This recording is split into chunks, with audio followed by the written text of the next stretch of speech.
Renaissance philosophy and the beginning of the philosophy of the modern age. That's the topic of today's lecture. And I'm going to start with the definition of the basic terms. What is Renaissance? The term Renaissance was coined by the Swiss art historian Jacob Burckhardt, and there are two senses of this term. In a narrow sense of the term Renaissance, as it was formulated by the Swiss art historian Jacob Burckhardt, the term refers to the revival and rebirth of classical learning and arts, and this process was initiated in Italian culture. Yet there is a wider sense of Renaissance. In a wider sense, Renaissance concerns European history from the early 14th to the early 17th century. And once again, this term is culturally loaded. It is loaded with the interpretation of history. The Renaissance is the period which is placed in between the Middle Ages and the modern age. Just Renaissance is the period which is appreciated positively, specifically by those thinkers who treated critically the period of scholasticism and who aspired to revive classical learning, ancient arts, and to turn to the ancient classical thinkers as their role models for the creative philosophical work. Renaissance should be treated not as the reiteration of the classical heredity. The Renaissance is also the anticipation of the creation of some new values, the renovation of culture. The Renaissance was marked by a movement away from religion, medieval scholasticism, and towards humanism. They believe that humans can solve their own problems through reliance on reason, on scientific method, but not only on scientific method, because the intellectual culture of Renaissance embraced all forms of creative and cognitive activities of human, extending human existence to the world, and insisting on the convergence of infinite divine realities with finite human realities and the realities of nature. These are the essential features of Renaissance. In fact, the period of Renaissance is called as the age of adventure, represented by voyages of exploration and the discovery of new lands. And beside that, we should know that there was a really great shift in the foundations of the religious consciousness of humanity, because Renaissance witnessed the religious reformation initiated by Martin Luther and John Calvin, the renovation of the foundations of religion. Typical Renaissance is also characterized by the huge progress of science and technology, and these progressive changes were typically represented by the Copernican revolution in science, the establishment of the Copernican heliocentric theory. So the developments in technology and science and those fundamental shifts in the formations of culture indirectly provided material for philosophical reflection. The period of Renaissance is notable for its achievements in classical learning, the arts, and literature, and these were the products of humanism. So let's define the term Renaissance humanism. What was this thing which is called Renaissance humanism? Renaissance humanism was a cultural movement centered on rhetoric, literature, and history. And the Renaissance scholars such as Marsilio Ficino, founder of the Florentine Platonic Academy, they coined the term Studia Humanitatis, literally the studies of humanity, and Renaissance humanists understood by Studia Humanitatis a cycle of 5 subjects: grammar, rhetoric, poetry, history, and moral philosophy. Liberal arts, they were all based on the Greek and Latin classics, so a humanist was an expert in the Studia Humanitatis. And these disciplines, liberal arts, were opposed to the culture of Studia Divinitatis. Humanists also treated philosophy as one of the major projects within the framework of Studia Humanitatis, and humanists sought to make philosophy more literate in presentation, more amenable to rhetorical concepts. So they recovered and translated into Latin a large reservoir of Greek classical texts unknown or ignored in the Middle Ages. And that's why humanists, they contributed to the revival of the ideas of Platonism. Platonism was really influential in the age of Renaissance. Also Stoicism and Epicureanism were highly appreciated by the Renaissance thinkers. The humanist movement was stimulated by the discovery of large amounts of previously unknown literature from ancient Greece and Rome. You know, Aristotle was still influential, but people read the works of Aristotle in Greek rather than in Latin translation. And Platonism underwent a resurgence, especially in the Florentine school directed by Ficino. And Plato's complete works were translated into Latin for the first time. Stoicism, Epicureanism, Neoplatonism, and even skepticism. All those schools exerted great influence on the style and of Renaissance philosophy and on the topics of Renaissance philosophy, on the way how they approached the fundamental problems of metaphysics, ethics, and theory of knowledge.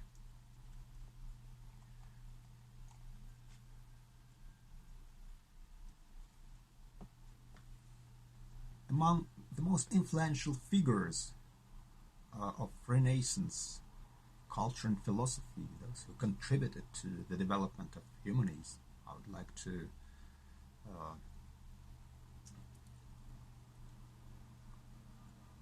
point to such great thinkers and poets and artisans as Francis Petrarch.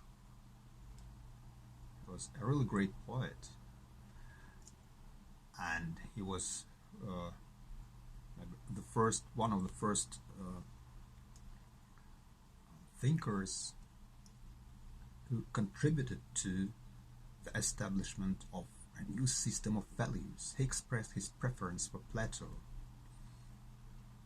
but at the same time he appreciated the convergence of Christian morality with the idea of caritas,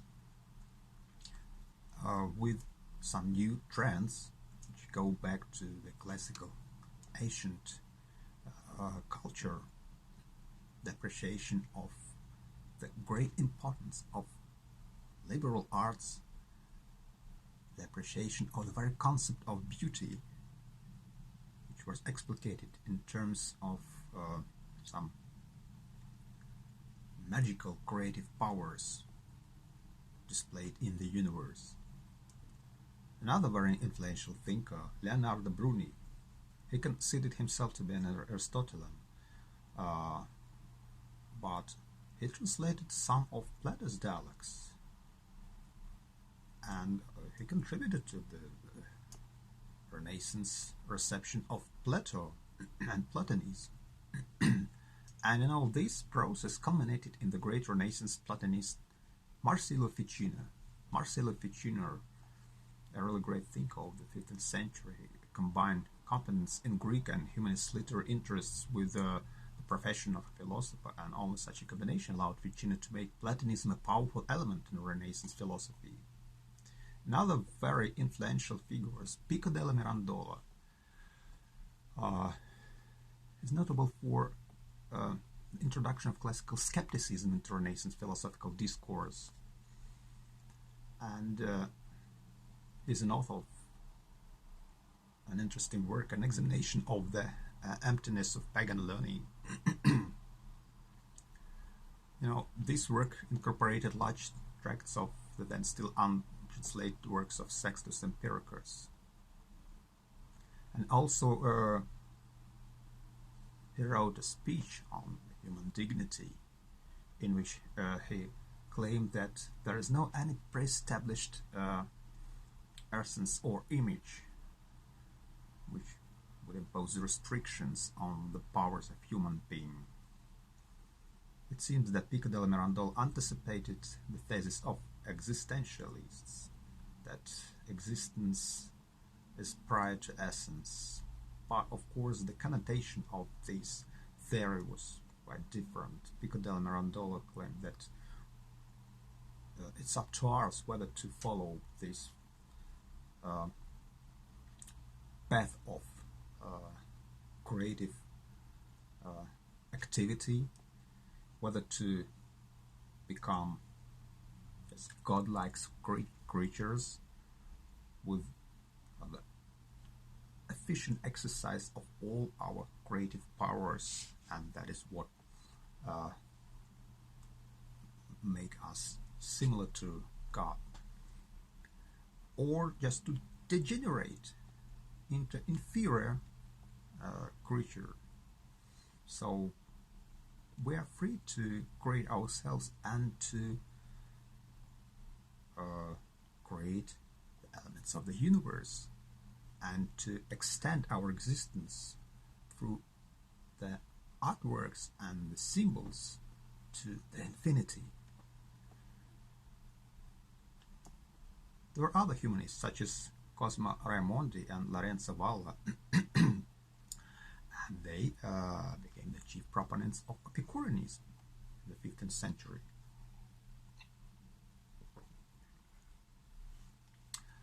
The humanists challenged medieval Aristotelians by offering new Latin translations of Aristotle that in some respects amounted to fresh interpretations, and they also significantly enriched the Aristotelian corpus by translating, for instance, the Poetics and the late ancient Greek commentators on Aristotle.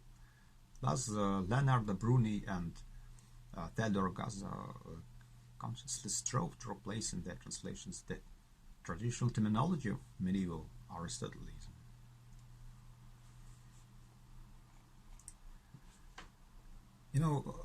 Let's consider how Renaissance humanists treated the classical ancient heredity. Renaissance humanists looked upon the classical past as a model of their activity, so they restored man to the center of attention and they channeled their efforts to the recovery of classical learning, particularly in philosophy, especially in the philosophy of Plato. So there was a revival of different schools of ancient philosophy, and it occurred in this humanist movement, and due to the development of this humanist movement, that the ideas of lots of different schools of ancient philosophy were just reanimated, reconsidered, processed, and transformed into the foundations of some new philosophical synthesis. So that synthesis became the major contents of Renaissance philosophy. Another rather interesting and peculiar feature that the humanists concerned themselves with moral and political philosophy, but the philosophy of nature and metaphysics also developed greatly in this period. Philosophers and theologians developed synthetic metaphysical systems displaying pantheistic and sometimes even materialistic trends. Take, for instance, Giordano Bruno or Nicholas of Cusa. So philosophy at the time also combined many subjects that now belong to different areas of natural science. And the major Renaissance thinkers that contributed to the development of metaphysics. There's Nicholas of Cursor, Giordano Bruno. Uh, Also, they contributed to the development of theory of knowledge. Take, for instance, Erasmus Rotterdamus. They also introduced lots of interesting ideas, which are now considered to be utopian ideas, but these were the projects of some new innovative social arrangement. Take, for instance, Thomas More and the development of political philosophy, which was really influential this period. Niccolo Machiavelli and his famous treatise The Prince. Also the establishment of the idea of the nature of human rights. That was another peculiar feature. And you know, there was a real interesting conversion and synthesis of moral political philosophy with metaphysics, with some metaphysical assumptions underlying these disciplines. So let's consider some of the ideas of the major thinkers of this period. We'll start with Nicholas of Cursor, also called Nicolaus Cusanus. He was a German philosopher and an important Renaissance Platonist. So Nicholas of Cursor stands between the scholastic tradition and the newly emerged tradition of Renaissance philosophy, which just pantheistic tendencies displayed in their full capacities. So Nicholas was influenced by Albert the Great, Thomas Aquinas. Also, he was influenced by mystical medieval thinker Bonaventure, also by Raymond Lulmeister Eckhart, another mystical thinker, and Americus de Campo. And we should also take into account that his philosophy was greatly influenced by ancient classical thinkers, by the ideas of Plato, Aristotle, and by the ideas of some of the subsequent religious thinkers such as Proclus or Pseudo-Dionysius Areopagite, and even by John Scotus Eriugena, who is considered to be the predecessor of the scholastic tradition. Nicholas of Cursor developed an eclectic system of metaphysics which pointed in the direction of transition between the Middle Ages and the Renaissance. And the first concept which I'm going to expose is the concept of learned ignorance. You know, among Nicholas of Cursor's most significant early works is the Docta Ignorantia.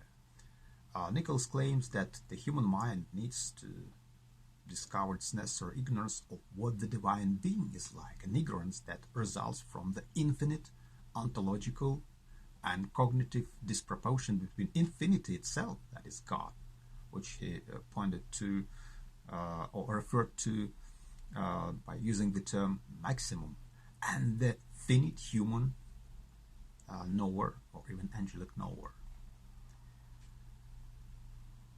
Renaissance thinkers were deeply interested in the dialectical tradition which was established and founded by the ancient classical thinkers. And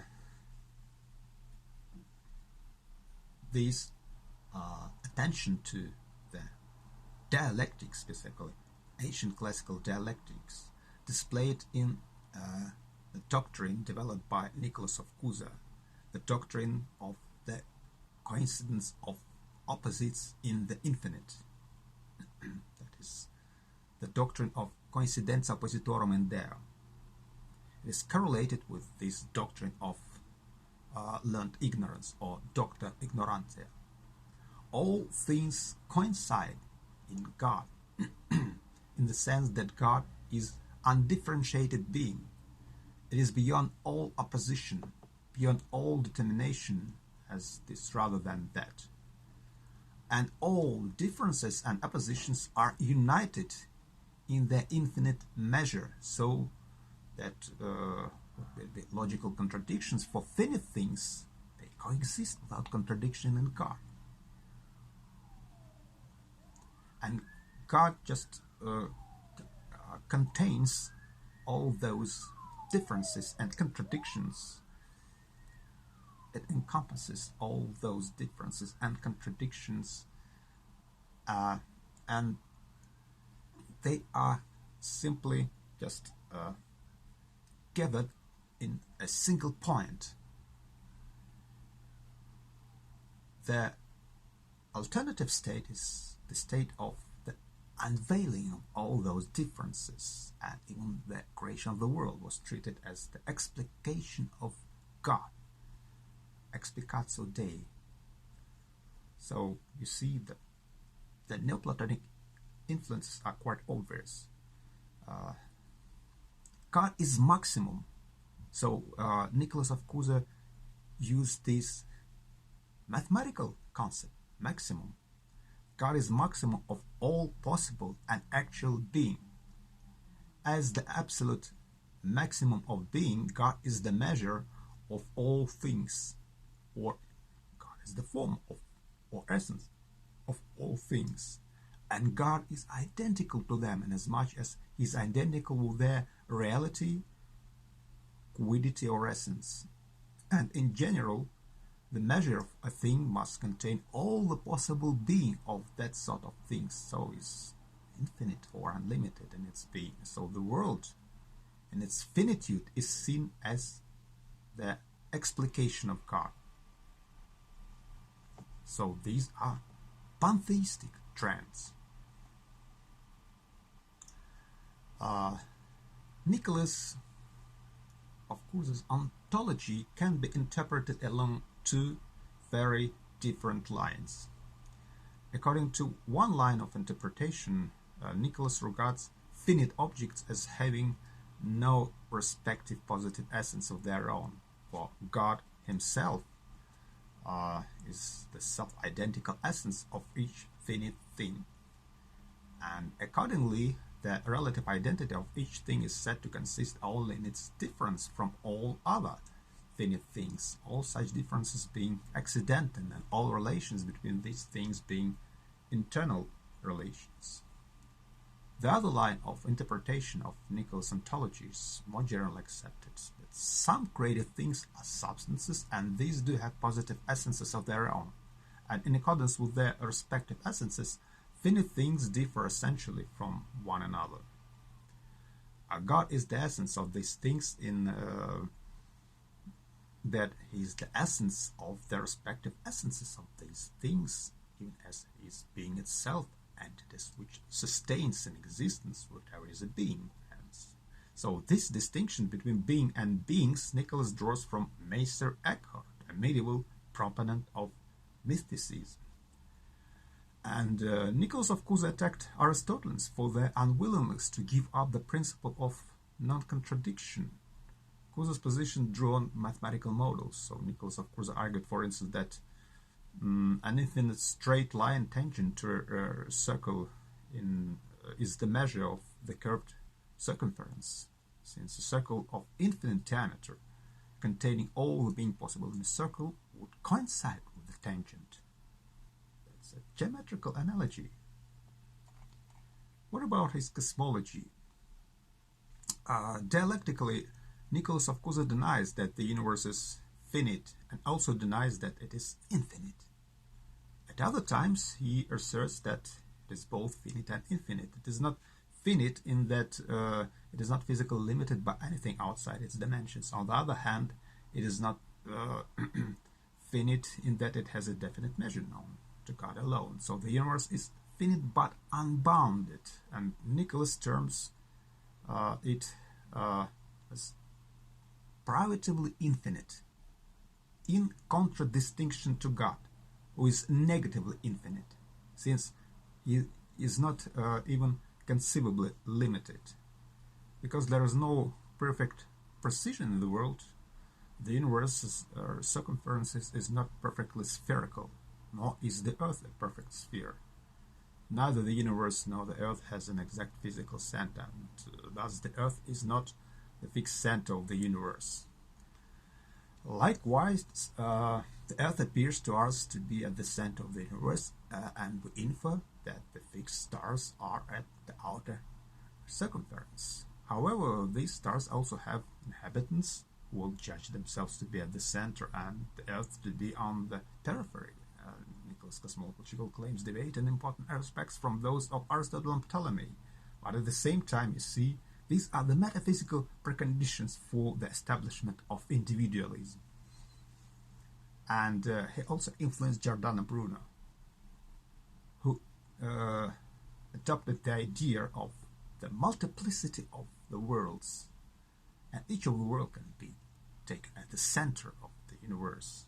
That is a kind of extreme metaphysical individualism. What about his epistemology? He is the author of the work, The Vision of God. And in this work, Nicholas of Cusa states that there cannot be in the intellect anything which is such that it wasn't first in the senses.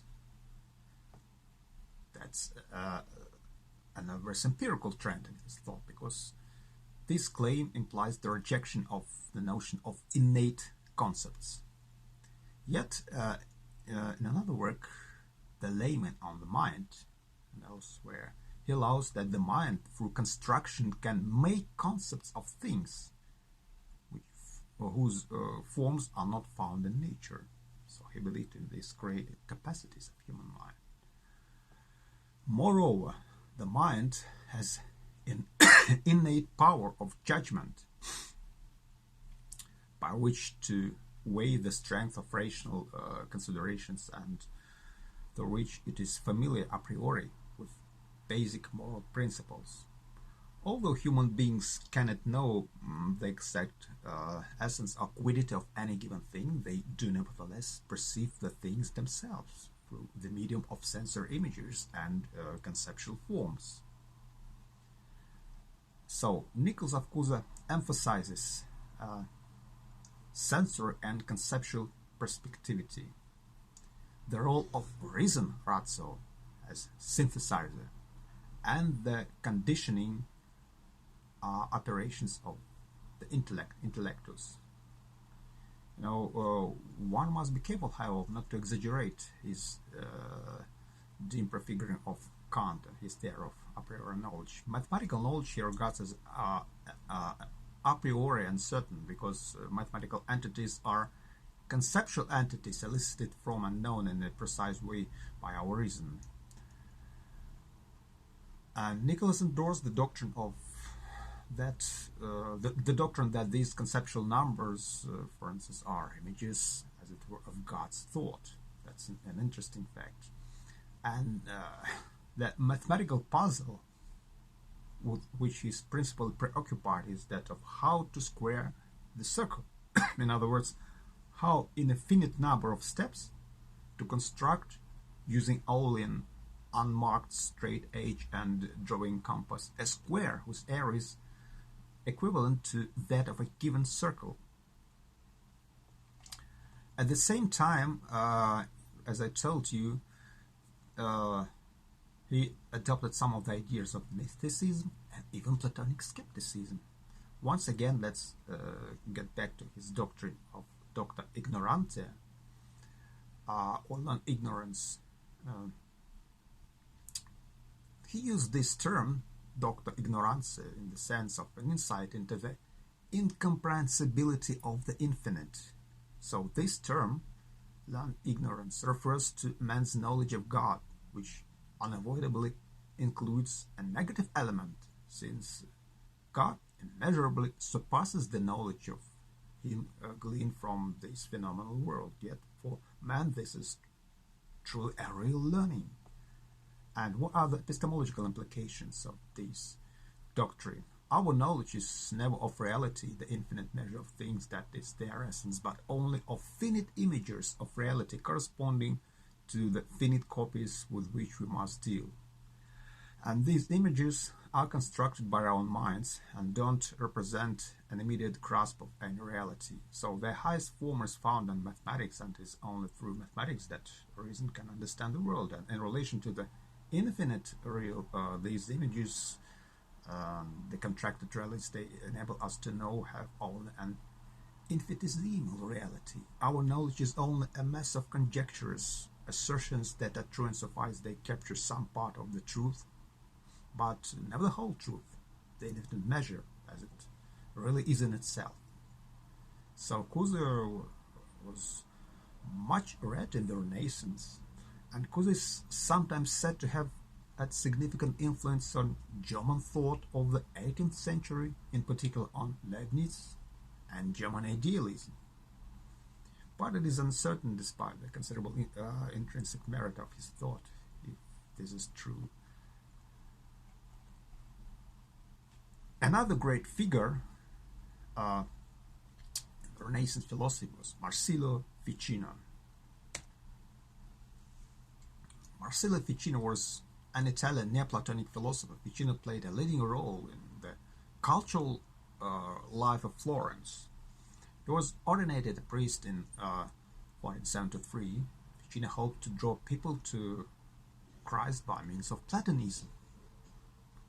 So he hoped for just obtaining this fundamental synthesis of Christian thought and tradition with that of ancient classical learning and philosophy. The works of Plato first became accessible to the Latin-speaking West through Ficino's translations and commentaries, and the impact of Plato's work was considerably affected by Ficino's other interests. Ficino accepted Neoplatonic interpretations of Plato, including those of Plotinus, whom he translated, and he saw Plato as the hero of Hermes Trismegistus, a mythical Egyptian sage, and he supposed that Trismegistus was author of the Hermetic corpus. Ficino translated the Hermetic corpus early in his career. Ficino embraced the notion of Prisca Theologia, an ancient wisdom that encapsulated philosophic and religious truth. This ancient wisdom, as he thought, was handed on to Plato, and it was later validated by the Christian revelation. And Ficino believed that the texts going under the names of Hermes Trismegistus or Orpheus, as well as the Chaldean oracles, were theological writings of extreme antiquity belonging roughly to the time of Moses, and they represented a tradition of Gentile theology parallel to the Hebrew Old Testament that culminated in the writings of Plato.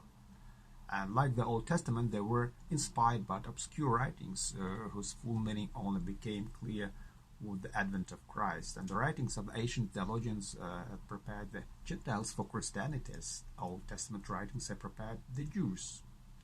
That is the reiteration of the ideas of Clement of Alexandria.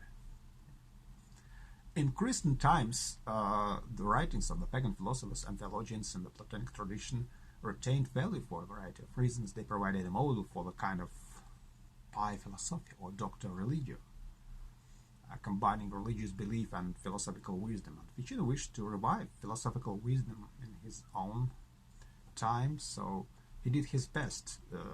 He took efforts just to translate the works of Plato and to introduce the ideas of Plato to his contemporaries. If Platonism could be successfully reconciled with Christian faith, so Christian faith's credibility would be much enhanced among people educated by humanists for whom ancient authority was paramount. And Platonism could also act as an introductory credo, preparing the philosophically minded for the high truth of Christianity, as it had in the case of Origen, who wasn't in fact an orthodox thinker, but he really did great in the establishment of the ideas of Christianity, and specifically he determined the modes of understanding God's essence in terms of some immaterial spiritual reality. And Augustine, of course, the leading figure in Latin patristics. So, Platonism could serve as an apologetic weapon against skeptical intellectuals. And Ficino said as much in a letter praising Pico della Mirandolas, a fisher of men, for having used Plato as a net to draw Averroists and Epicureans back to Christianity. So, he admired Platonism, and this interpretation of the historical role of Platonism integrated the greatest of ancient philosophers into the Christian tradition, and it strengthened the humanist hope for Christendom, that Christendom could renew itself from ancient sources without alienating itself wholly from pagan culture. So that is the peculiar feature of this Renaissance philosophy and culture, just trying to obtain the synthesis of classical thought with Christian thought, just embracing all the tendencies in culture, trying to reach this convergence of those trends which previously were seen as being incompatible. The ancient theology presupposed Ficino's wide belief in natural religion. The religion was natural to all men, and all manifestations of religion were in some degree good as expressions of the natural desire of man for God. Anyway, Marsilio Ficino believed in the immortality of the soul, but that was one of the problems which he tried to analyze. He was really preoccupied with the question of the mortality of soul, and one of the Ficino's principal books was entitled Platonic Theology on the Immortality of the Soul. It was published in 1474. And Ficino, like Thomas Aquinas, held that those who denied personal immortality were undermining the traditional belief in rewards and punishment in the afterlife. So they were removing a key sanction against immoral behavior. And his argument to the 10th book of Plato's Laws, Ficino went so far as to say that the immortality of the soul was the main foundation for religion. Immortality was central to Ficino's work because of its close connection with contemplative experience. For Ficino, the experience of God may be attained in contemplation.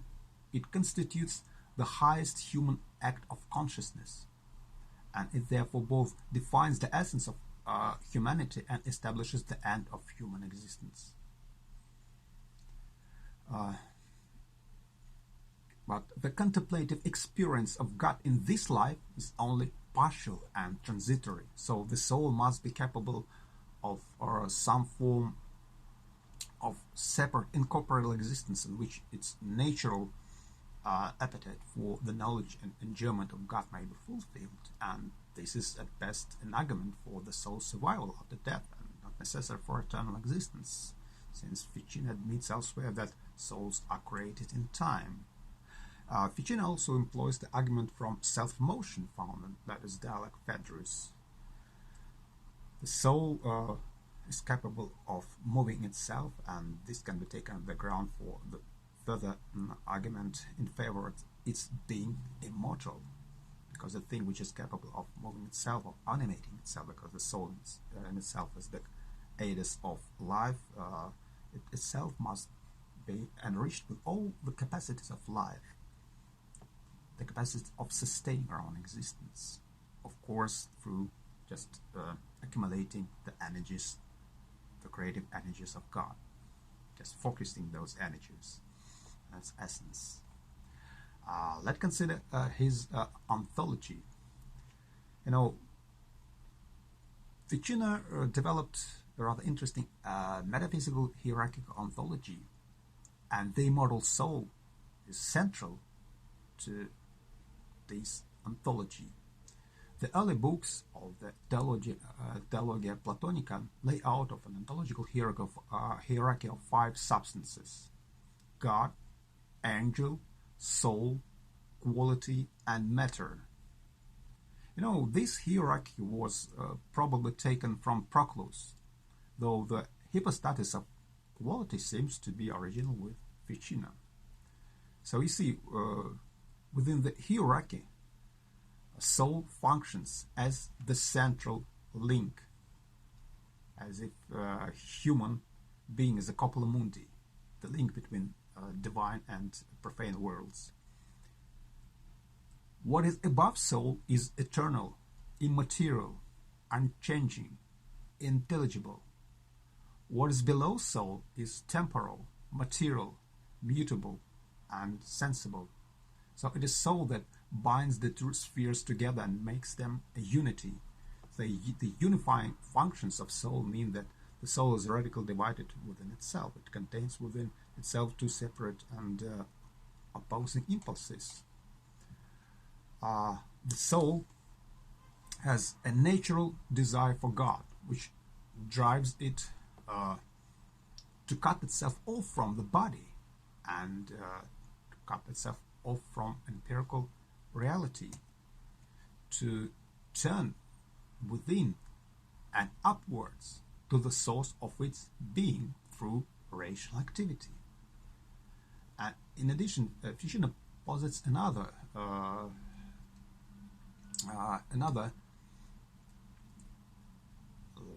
tendency. He claims that there must be a tendency which leads the soul to care for lower things, such as a body for which it has a human affection. To these two natural tendencies or affections, they correspond the higher parts of the soul, preeminently the reasoning and noetic powers, and the lower parts of the soul, such as sensation and vegetation, which are responsible for its empirical activity. You see, there is also an influence of Aristotle's concept of soul, and these influences they displayed in Marcello Ficino's own doctrine of the soul. But anyway, he was greatly influenced by Plato, of course. You know, Plato's doctrine of the pre-existence and transmigration of souls presented Ficino with a major interpretive challenge, since it threatened the Florentines' larger projects of demonstrating the compatibility of Platonism and Christianity. The doctrine of the pre-existence and transmigration of souls had been confidently attributed to Plato by Plotinus, Augustine, the standard commentator on the Bible, and Thomas Aquinas. So several of Ficino's contemporary opponents, such as the Dominicans Savonarola and Dominic of Flanders, they used it to discredit Ficino's Platonic revival, and the doctrine was significantly condemned by the Inquisition in articles published at the University of Pisa in 1480 or 1490 to be correct. And Ficino's response was to deny that Plato had ever really held the doctrine of the pre-existence and transmigration of souls, the doctrine of metempsychosis. Metempsychosis, as referred to in Plato and the other ancient theologians, was to be understood as a mystery. To understand it in a literal sense was a vulgar error, first put about in the late Platonic Academy. The most popular of Ficino's original works was 3 books on life. The work contains the fullest Renaissance exposition of a theory of magic based mainly on Neoplatonic sources, and Ficino postulated a living cosmos in which the world soul is linked to the world body by spirit. So this relation is mirrored in man, whose spirit or astral body links his body and soul, and the resulting correspondence between microcosm and macrocosm allows both man's control of natural objects through magic and his ascent to knowledge of God. Ficino's most influential work was his commentary on Plato's Symposium, known as De Amore. on Love. It was published in 1469. The De Amore was written in the form of a literary dialogue set in the villa of Lorenzo de' Medici, with Ficino's friends and patrons as the interlocutors. So On Love was translated into Italian, French, and German. So this work popularized the concept of Platonic love, a concept that became a popular poetical conceit in the later Renaissance. Ficino is usually credited as the inventor of this concept, the concept of Platonic love. And the expression amor platonicus actually occurs in one of his letters. So Ficino's account of love, however, is closely based on Plotinus. The concept combines Platonian reading of love with the will of St. Augustine, the charity of St. Paul, ideas on friendship found in Aristotle the Stoics and Cicero's Laelius. Ficino interprets our experience of love in terms of the spiritual dynamics of the Neoplatonic cosmos. A true experience of love awakens one to the natural desire of the soul for union with God. Such an awakening may begin with a sensual element, but that is mere preparation for genuine love, which is the love of God. The instantiations of beauty or goodness that kindle mutual desire between human beings are to be understood as reflections of the divine beauty and goodness. What we love in others rightly belongs to God. To give love to another without at the same time giving love to God is nothing but robbery. Yet the true basis of activity, love, of active love, the true basis of active life is conscious striving of souls together towards God in contemplative experience. It is the active search for truth in the philosophical life which is the true basis of love and forms a genuine union between lovers. So real divine love is thus independent of the sex of the lovers and can exist between members of the same or opposite genders. And Ficino's concept of love subsumes the St. Paul's and St. Augustine's concept of charity. It also absorbs the classical pagan concept of friendship. For example, Aristotle, in his work Nicomachean Ethics, argues that the true friendship is necessarily between equals and has its subject common pursuits. Ficino understands this to mean that souls united in contemplation of the same object are ipso equal. Such souls are always present to each other even when separated, and love even has the power to transform the lover into the image of the beloved. Mutual love, which constitutes a concrete communion between persons, is the only true and perfect form of love. It is not only a moral obligation but a cosmic necessity. If love is based on a similarity or equality between the souls of lovers and has the same divine source, then it must exist in both souls equally. A failure of charity is denial of one's essential nature. Another very influential and really interesting thinker of this Renaissance period was Giordano Bruno,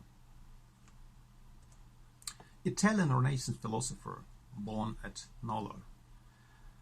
Bruno was influenced by Hermetic writings. Hermetic corpus was a body of writings attributed to the mythical Egyptian sage Hermes Trismegistus, as I have already told you. But Bruno called for a return to the magical religion of the Egyptians. That's why he was really interested in just the start of this mythical Egyptian tradition.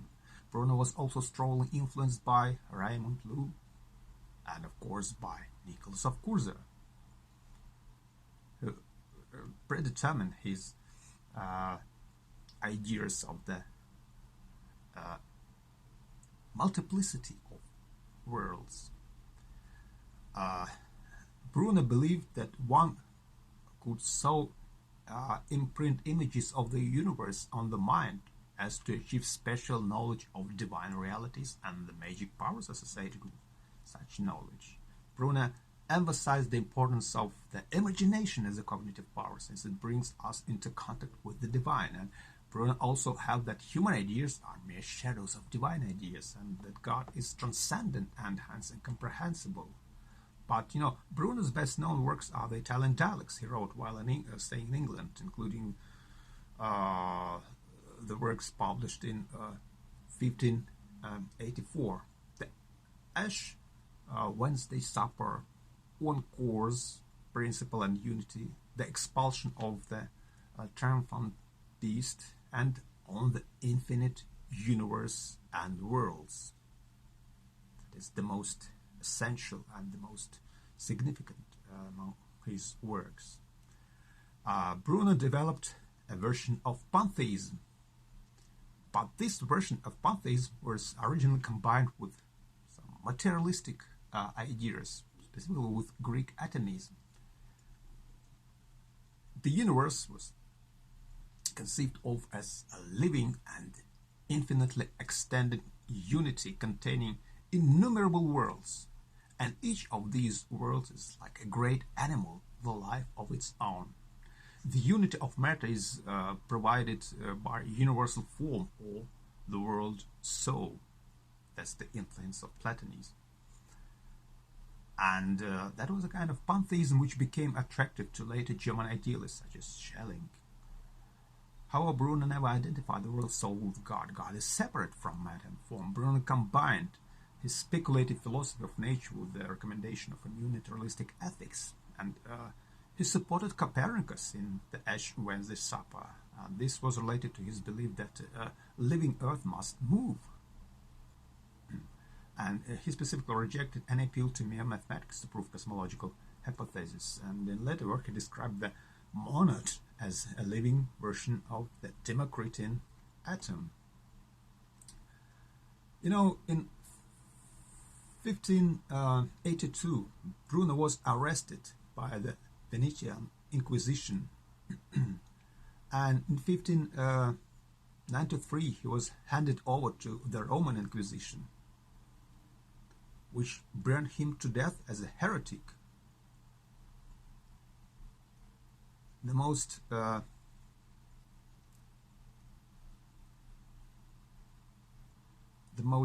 unorthodox idea of John Bruner was the idea of the multiplicity of the worlds, the idea of the infinite universe with the unlimited variety of worlds, and he assumed that these worlds were inhabited. This idea was absolutely incompatible with the Christian doctrine of the creation of a unique world by God. Nevertheless, Giordano Bruno has been regarded as a martyr, and his philosophy of nature exerted influence on 17th century cosmology and metaphysics. Another very interesting and influential philosopher was Giovanni Pico della Mirandola, an Italian philosopher, one of the prominent humanists of the 15th century. Pico della Mirandola wrote a series of 900 theses, which he hoped to dispute publicly in Rome, and 13 of these theses were criticized by a papal commission. When Pico defended himself in his apology, the Pope condemned all 900 theses, and Pico fled to France, but he was briefly imprisoned there in 1488, and on his release he returned to Florence and devoted himself to private study. And he hoped to write a Concord of Plato and Aristotle, but the only part he was able to complete was On Being and the One, which was published in 1492.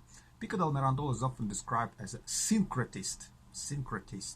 In his work On Being and the One, he uses Thomas Aquinas' ideas and Christianity to reconcile Plato's and Aristotle's views about God's being and unity.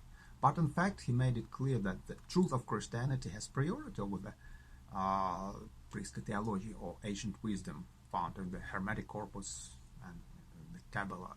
Pico del Mirandola was interested in magic, he was also interested in astrology. Yet in his book Heptaplus, he adopts a guarded attitude towards magic and astrology. Heptaplus contains a mystical interpretation of Genesis, and in another work, Disputations Against Astrology, he rejects astrology and magic.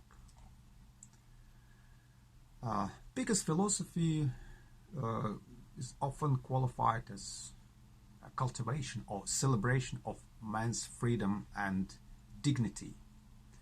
And Pico's most famous work is his speech on the dignity of man.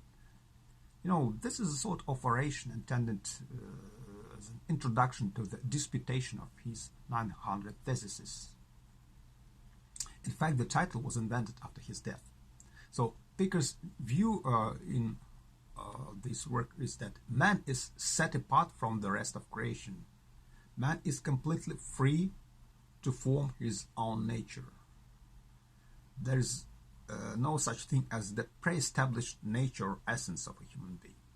Nothing which may just impose limitations or constrain his creative powers. On the other hand, in the Heptaplus, Pico saw man as a microcosm containing elements of the angelic, celestial, and elemental worlds. Man is thus fully within the hierarchy of nature. It is a bond, a link between the worlds, corpora mundi. In the oration on the dignity of man, the emphasis is on freedom, and this emphasis is a moral one. Man is free to choose between good and evil, whether to become just like divine creatures or just to degenerate into absolutely immoral, inferior form of existence. As I told you,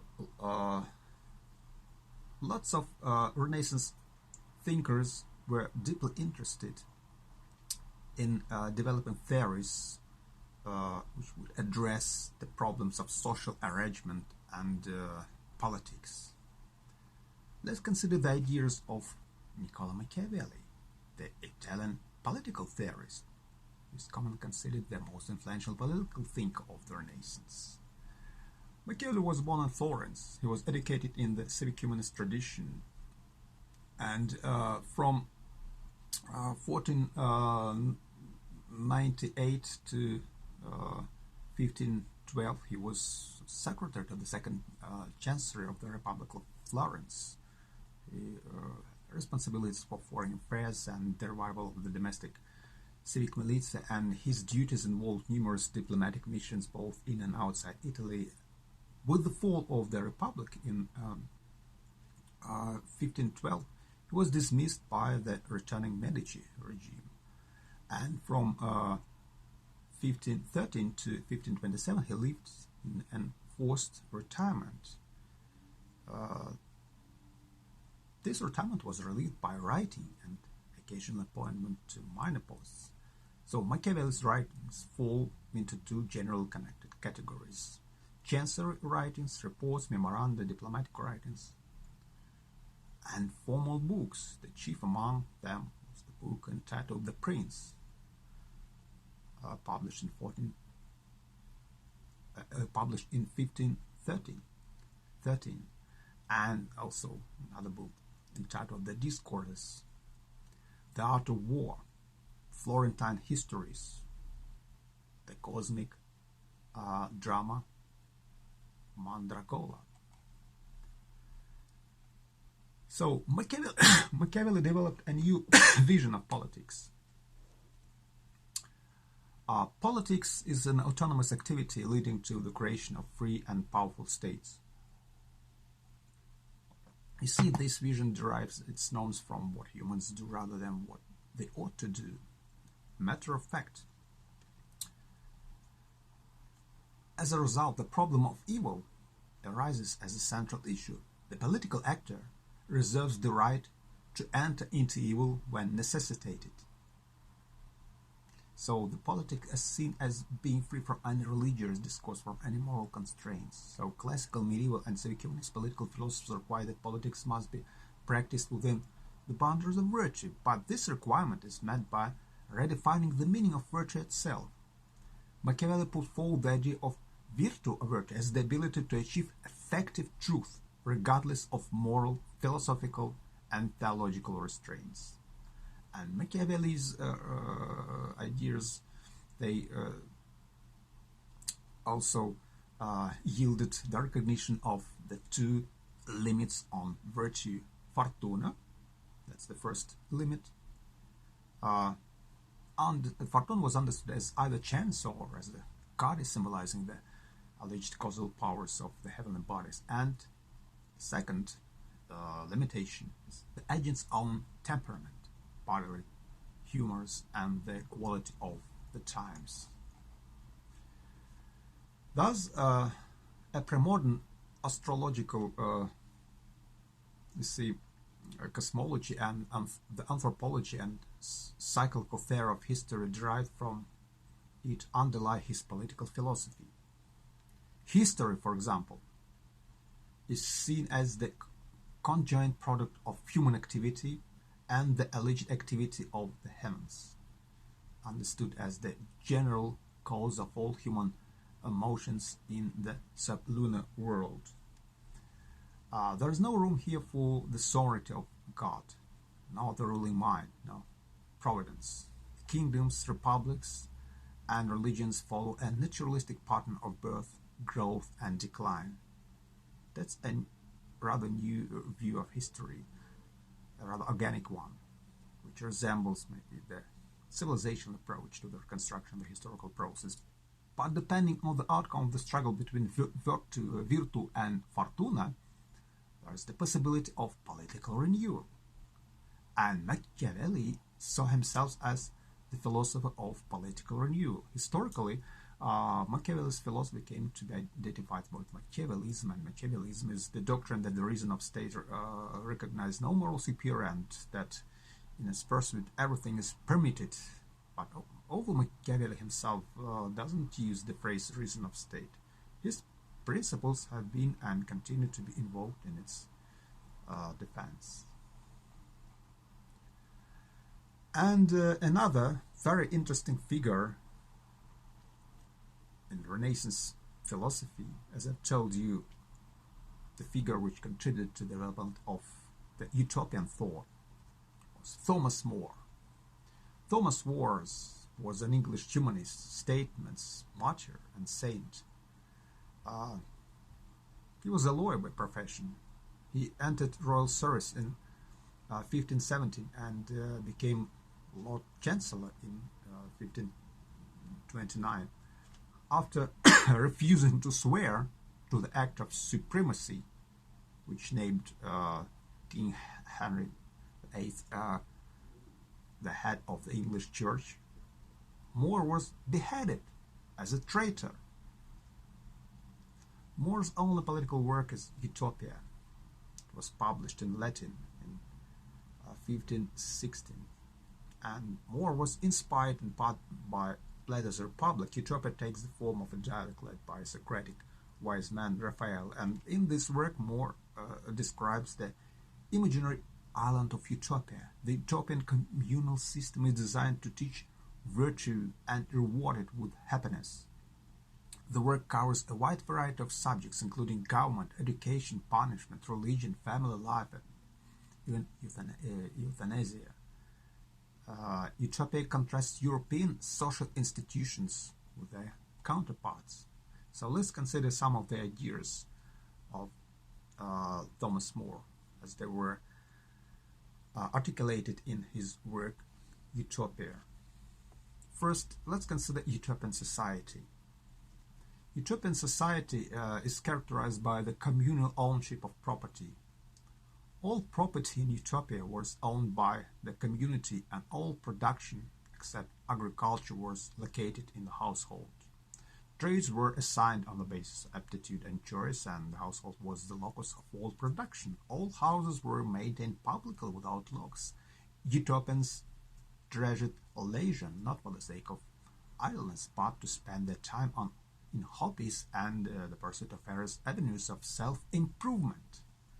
Utopians don't perform some tasks such as butchering animals for which they have slaves. Marriage was for love, not by arrangement. The politics of Utopia were based on a combination of English parliamentary government and Platonic republicanism. Political issues were never spoken of outside of chambers, and no legislation could be discussed on the day it was introduced. Thus, were factions and negotiation prevented. Utopia had an elected parliament with a prince elected for life. The parliament's function was to allocate goods and labor to the individual towns, as well as to set foreign policy and create new colonies. And the parliament didn't pass laws because society, like in private property, didn't need them. Teachers, priests, and rules were chosen from the intellectual class. Commerce was important for acquiring iron and precious metals, and Utopians fought wars for only three reasons: to defend their territory, to defend the territory of an ally, and to liberate oppressed people. They sign no treaties with their allies, but are capable of tenacious when fighting wars.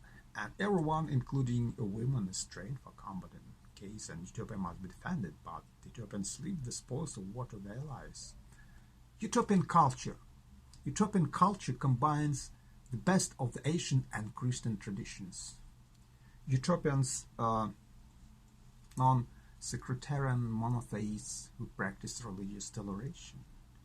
Utopian moral theories are demonic, happiness-oriented, and it is informed by high hedonism, which, as in the Greek tradition of Epicurus, was oriented at obtaining certain states of mind, not associated with physical pleasure, but with the improvement of the condition of your soul.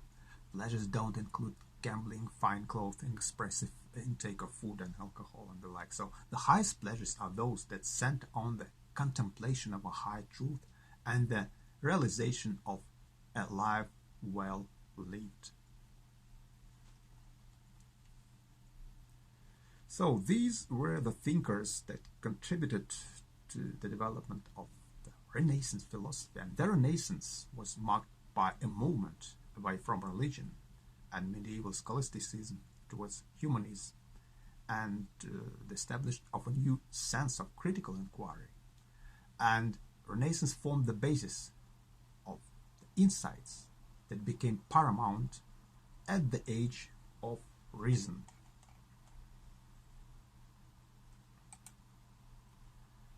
Let's turn to modern philosophy, the philosophy of the age of reason. So, the age of reason of the 7th century and then the age of enlightenment of the 18th century. These periods mark the beginnings of a rather new era in the history of philosophy and cultural life.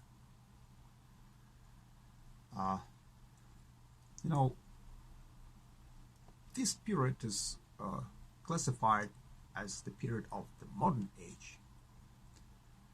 So the most important feature of modern philosophy is the emergence of reason as the sole arbiter in matters of knowledge and life. That's why it is called the age of reason. The age of reason, or the period of the modern era of philosophy, is generally regarded as the start of modern philosophy. Philosophy goes along with the main trends in cultural context and social life.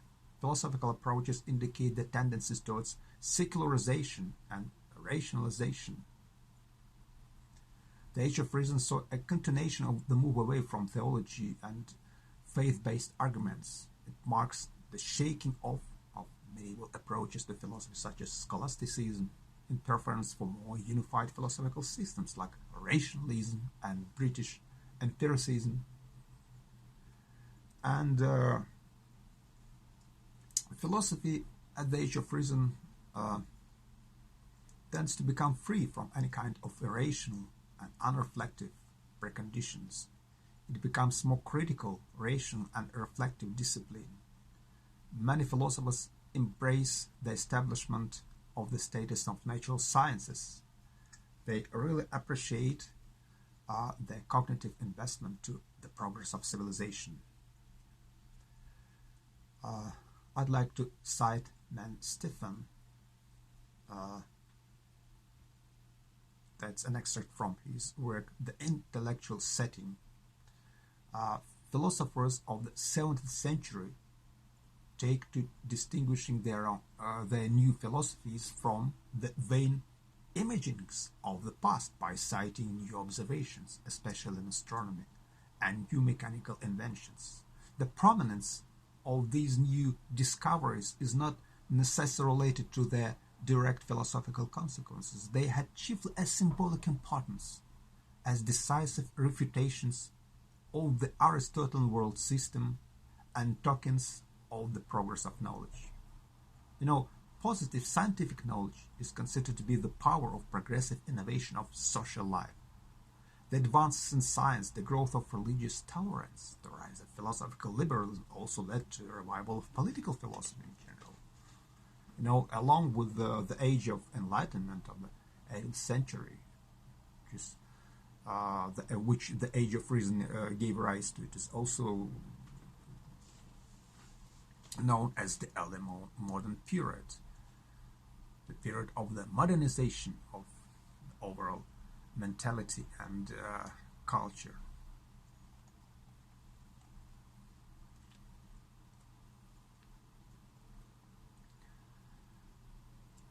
Modern philosophy is marked by the emergence of two important epistemological schools of thought, rationalism and empiricism. These were independent and opposing schools of philosophy.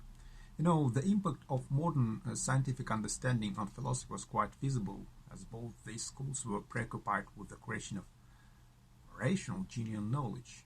In the field of epistemology, philosophy deals with knowledge in a peculiar manner, while scientific disciplines are concerned with knowledge of particular aspect of the domain of the universe. Philosophy deals with knowledge as such.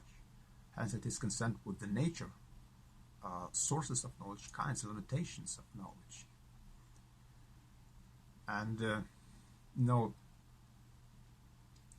modern philosophers turn to the problem of the reflective distinct ways and universal conditions of cognitive activity of human being, and they tend to focus on the study of the role of rational reflection or empirical experience. And there was made a good start of philosophical competition in search of the proper and efficient method of scientific and metaphysical cognition.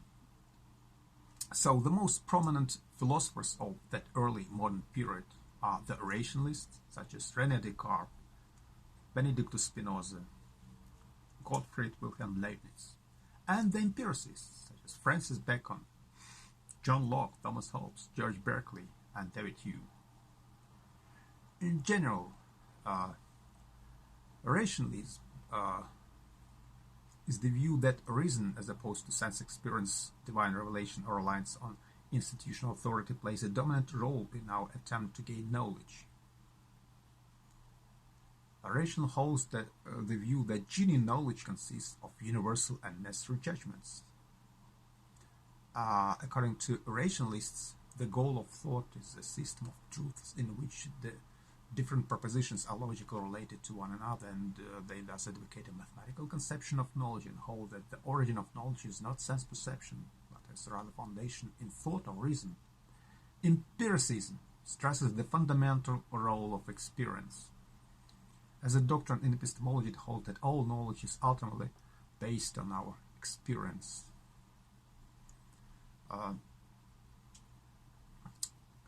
Empiricists claim that there is no room for inborn or innate truths or ideas. There are no propositions that yield necessary or absolute knowledge. John Locke, for instance, was the founder of the British empiricist school, opposes the conception of innate ideas. He asserts that all knowledge starts with experience, and he claims that the human mind is a tabula rasa, or an empty cabinet in the beginning of it, and its experience starts writing on human mind. Let's consider some of the basic ideas of classical rationalism. After that, we'll turn to the analysis of the major ideas underlying empiricism. Rationalism is a philosophical movement which gathered momentum during at the age of reason of the 17th century. Rationalism is any view appealing to intellectual and deductive reason as opposed to sensory experience or any religious teachings at the source of knowledge and justification. Thus, it holds that some propositions are knowable by us by intuition alone, while others are knowable by being deduced through valid arguments from intuited propositions. So, intuition and deduction. These are major forms of generating knowledge. Some rationalists take intuition to be infallible, claiming that whatever we intuit must be true. Others allow for the possibility of false intuitive propositions. Some rationalists claim that only mathematics can be knowable by intuition and deduction. And some rationalists also claim that ethical truths can be also intuited. And some more radical rationalists maintain that a whole range of metaphysical claims like the existence of God, free will, and the duality of mind and body are included within the range of intuition and deduction.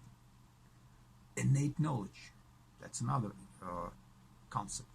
We have knowledge of some truth as part of our innate rational nature. Experiences may trigger a process by which we bring this knowledge to our consciousness, but the experiences do not provide us with the knowledge itself.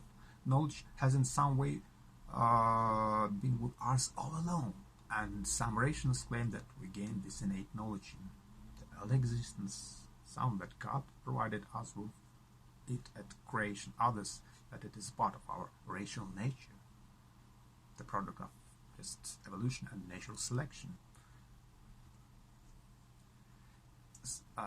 Innate concepts. Some of the concepts, as opposed to actual knowledge we employ, are part of our innate rational nature. Some rationalists would argue, however, that innate concepts are entailed by innate knowledge because a particular instance of knowledge can only be innate if the concepts that are contained in the proposition are also innate. And the knowledge we gain by intuition and deduction, as well as the ideas and instances of knowledge that are innate to us, are indispensable and couldn't have been gained through sense experience. So reason is superior to experience as a source of knowledge. That's the major claim of rationalism. Who was one of the earliest and the best known proponents of rationalism? René Descartes. René Descartes was the founder of modern philosophy. He intended to formulate a methodology that applies to all sciences.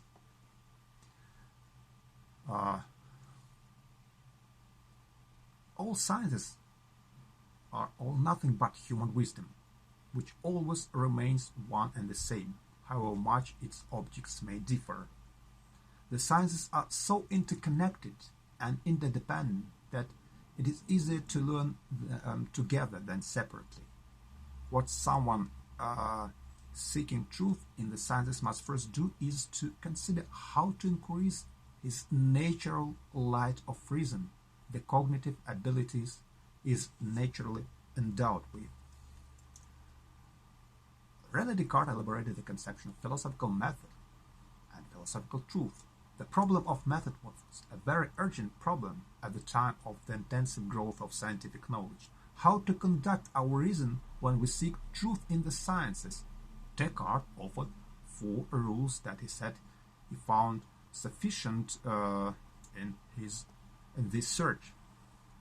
The first rule: never accept anything as true which you didn't know evidently to be true, including nothing in your judgments except what has presented itself so clearly and distinctly to you, to your mind, that you have no reason to doubt it. So that is the first requirement. first epistemic standard, a rather high standard, the rule of evidence. Accept only those truths which cannot be doubted, which are resistant to any doubt. Divide the difficulties you are examining into as many parts as possible. That's the rule of analysis. Conduct your thoughts in an orderly way, beginning with the simplest objects and ascending gradually to the most complex. That's the rule of synthesis. Make enumeration so complete and review so comprehensive that you were sure you hadn't left anything out. That's the rule of enumeration or control, the rule of control. All those rules were articulated in René Descartes' work Discourse on the Method. Discourse on the Method. So, Cartesian method, or René Descartes' method, was to shut off everything about which there could be even a suspicion of doubt, including the unreliable senses. He allowed for the truth of the proposition that our body is merely an illusion, our corporeal existence. Anyway, the goal is to arrive at the single, indubitable principle. René Descartes was the first to raise the question of how we can claim to know with certainty anything about the world around us. In his Meditations on the First Philosophy, Descartes claims that philosophical search for the certain grounds of knowledge must begin with ridding ourselves of all past beliefs. Descartes assumed that if a belief survives a thorough attempt to doubt it, it will qualify as indubitable and provide a proper foundations for reconstructing our system of beliefs. René Descartes claims that he has found his Archimedean point, a proposition that resists all attempts to doubt it, on which one can build a revised system of beliefs. The initial certainty is the existence of the self. There appears to be the famous inference: I think, therefore I am. I think, therefore I exist. So let's consider the value of this proposition, which Descartes thought of as being indubitable. That is the famous Descartes' cogito argument. In general, let's reconstruct the structure of this argument. Descartes begins with the claim that I have doubt of the reality of the external world and of my having a body and being a part of that world. If I have doubt of anything, then I think of it. To think, it is necessary to exist. I think because I have doubt. Therefore I exist. Cogito ergo sum. So in his meditation on the First Philosophy, he claimed that we can doubt that our senses are reliable, and we can even doubt that we are not deceived by some malicious demon. We can doubt that we have bodies, that we are corporeal entities. So all those beliefs, including the belief that I have a body and doubt with sense organs, can be subjected to doubt. But does the supposed falsehood of this belief mean that I do not exist? No.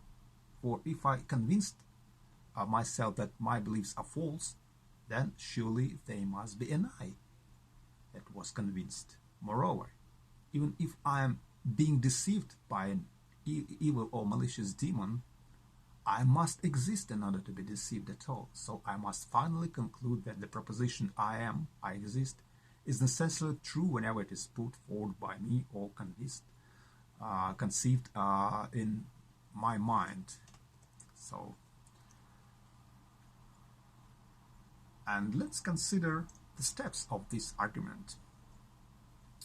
So, this argument was designed in order to demonstrate that some truths can be known with certainty, but other truths which we thought ourselves as being capable of knowing with certainty, they actually do not pass this test of the test on certainty. They do not meet the standard of being resistant to any doubt.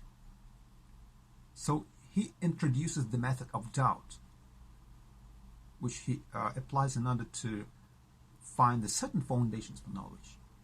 If we're able to establish anything in the sciences that is stable and likely to last, we must demolish all our ordinary opinions and start right from the foundations. First, our senses can deceive us, and it is prudent never to trust completely those who have deceived us even once. So the meditator considers common causes of sense deception as a ground of doubt, but it dismisses them because they support doubts only about small or distant objects, not a more general doubt about all material objects. More serious are the skeptical implications of dreaming. That's a dream argument. There may be dreams in which we can represent things to ourselves just as convincingly as our senses do, but in fact, we are not sure. Our representations, which we encounter in dreams, may bear no relation to reality. René Descartes described this situation as follows: each night, when we fall asleep, we dream. In those dreams, we have experiences just as vivid as our most vivid waking experiences. Or at least, if there is a difference between our dreams and our most vivid waking experiences, it is not discernible during the dream. Only afterward, when we wake up, do we realize that we were dreaming. So it is possible, for all we know, that we are dreaming now, no matter how convincing our present experiences seem to be. Still, René Descartes objects to himself. Dreams are like paintings. A painter can rearrange scenes, but ultimately depicts things derived from real things, if only real colors. By similar reasoning, even if familiar things, our eyes, head, hands, and so on, are imaginary, they must depend on some simpler and more universal things that are real. On further reflection, the meditator realizes that even simple things can be doubted. Omnipotent God could make even our conception of mathematics false. This idea was reiterated in the form of evil demon argument. Let's consider this evil demon argument. If we suppose that there is no God, then there is even greater likelihood of being deceived, since our imperfect senses wouldn't have been created by a perfect being. So Descartes supposes that not God but some evil demon has committed itself to deceiving him, so that everything he thinks he knows is false. By doubting everything, he can at least be sure not to be misled into falsehood of this demon. And at this stage, I will suppose, Descartes writes, I will suppose that not God, who is supremely good and the source of faith, of truth, but rather some malicious demon of the utmost power and cunning has employed all his energies in order to deceive me. I shall think that the sky, the air, the earth, colors, shapes, sounds, and all external things are merely the delusions of dreams, which he has devised to ensnare my judgment. Descartes thinks that there is not one of my former beliefs about which a doubt may not be properly raised. For the sake of the inquiry, Descartes is supposing that I have no senses, I have no body, but does it now follow that I too do not exist? No. If I convinced myself of something, then I certainly existed. But there is a deceiver of supreme power, evil demon, and cunning, who is deliberately and constantly deceiving me. In that case, I too undoubtedly exist. If he is deceiving me, and let him deceive me as much as he can, he will never bring it about that I am nothing so long as I think that I am something. So after considering everything very thoroughly, I must finally conclude that this proposition, I exist, is necessarily true whenever it is put forward by me or conceived in my mind. Cogito ergo sum, I think therefore I am. So Descartes thought that he found this Archimedean point, a proposition that resists all attempts to doubt it, on which we can build our revised system of beliefs. I think therefore I exist. And then he reconstituted the world. Descartes then works to reconstitute the world again according to his own very strict rules. First, Descartes argued that among the contents of our certain consciousness was the idea of God, which in itself he saw as proof of the existence of God, because it is the idea of the omniscient, absolutely perfect and omnibenevolent being. We are imperfect beings, and it seems that it is impossible for us to be the authors of the idea of God, because, and Descartes relies on this fundamental axiom, it is impossible for the cause to be less real than the effect which is produced by that cause.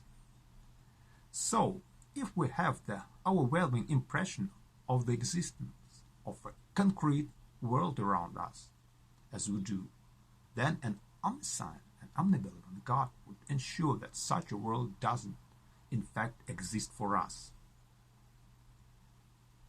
Descartes argues that the things in the external world are material because God wouldn't deceive us as to the ideas that are being transmitted.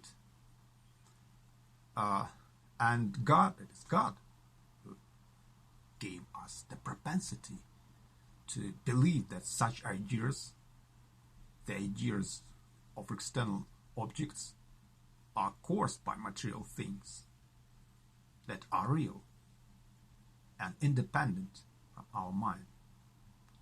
Because of this belief that God is benevolent, that God cannot be a deceiver,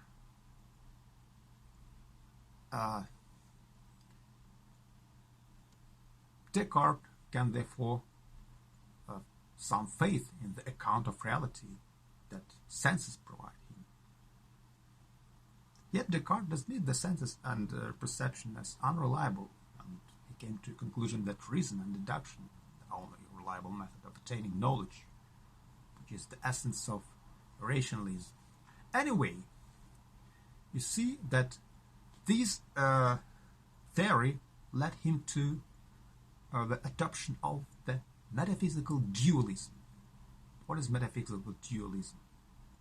First, Descartes claimed that